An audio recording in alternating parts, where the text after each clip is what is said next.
So we're live from South Carolina. Yes. Cool. So the ones that I most want to win, right? The trees. Okay. Second place would be maybe second and third, or like I could live with it, or whatever. Like I could see them winning at O. William, or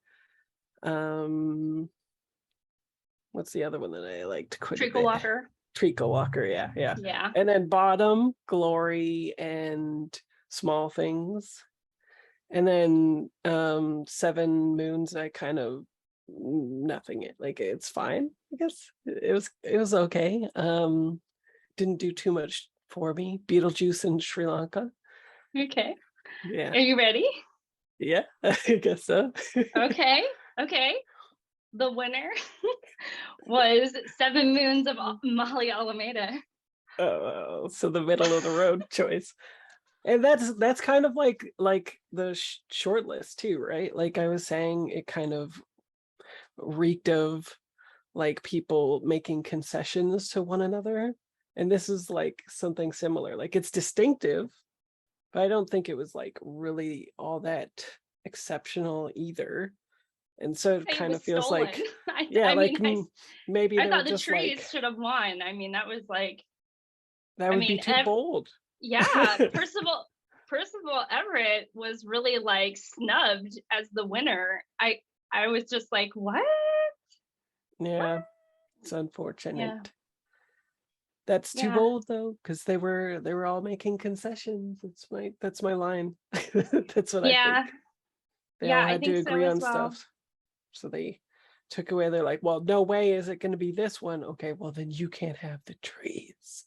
And then finally they're like, okay, let's pick the middle of the road, Almeida. When I saw bad, but... I don't know. I was kind of like, I was surprised because it wasn't the trees and it wasn't Treacle Walker, which I thought everyone made a good point that it's Alan Gardner's like birthday today, I think.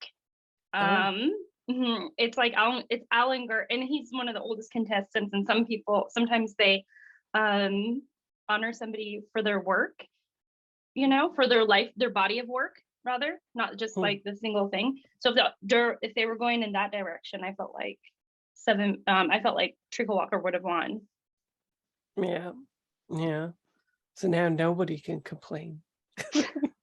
Except for the people that think that the trees should have won, and it was robbed. It was robbed. Robbed. In my opinion, the trees was robbed of this really prestigious award. But it's cool because I think you're right in that it's one of concessions. It's 7 Moons came from a small publishing house, from a relatively unknown author, and from what I've heard, it's doing something unusual but not too unusual, and it's a unique read and it's experimental, and I thought that it kind of checked a lot of boxes, but I really don't like saying that. So, yeah, I think it's a safe choice, like everyone can kind of like see it. It's not going to anger the people who, like, if they picked O. William again, some people would be out there rioting. Oh, I know. If they picked the trees, then it'd be like, oh, too bold, too progressive, or whatever, so. And I know that like some people truly didn't care for the trees. Yeah, the wrong people. That's I mean, I think so personally as well. I thought the trees was hilarious and so interesting in what it was doing, and also so timely, but also didn't feel timely on purpose. It didn't feel like a parody of itself, or that it was too much of a metaphor of something, but then it was I don't know, it just did it so well. Like, I'm all about that book. And but I think that the best thing that came out of the book, or at least for me, was discovering like Percival Everett kind of through, even though I know you talked about it, Steve talked about it, but that's like the best thing for me. Oh, and then also just going through all of Elizabeth Strout's Lucy Barton series. So yeah. Well, could be worse.